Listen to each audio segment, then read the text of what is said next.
I think that there is no desire on the part of the United States simply to return to the JCPOA without changes or modifications.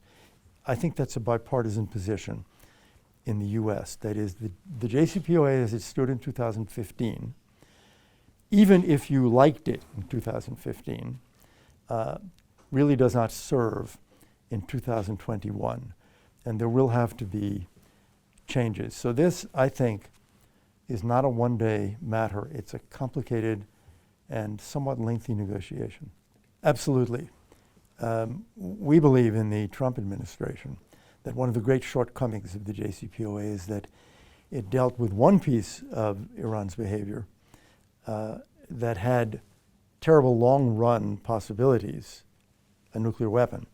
But it didn't deal with what we face right now, which is an Iranian nuclear program that is actually producing ballistic missiles, and we see them in the hands of the Houthis, who use them under Iranian guidance and instruction to hit Saudi Arabia. And we see all of this destabilizing conduct throughout the region, right up to the Mediterranean.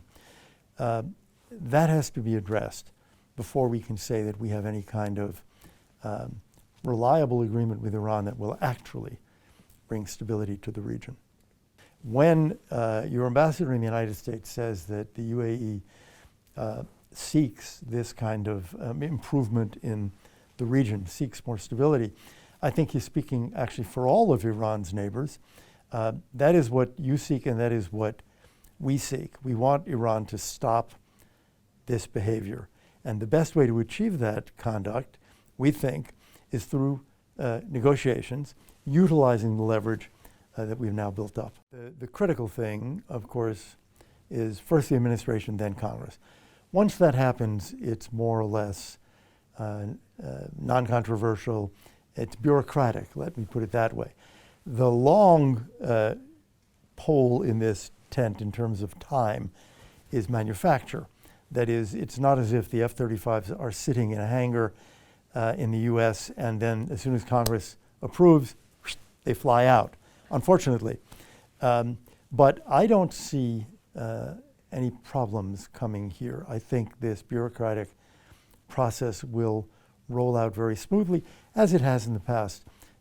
Happily, we have a very good defense relationship between the US and the Emirates, and we've had many experiences with many administrations approving a sale, sending it to Congress, getting it approved, and getting it through. And we now have, happily, many American armaments here helping defend the United Arab Emirates.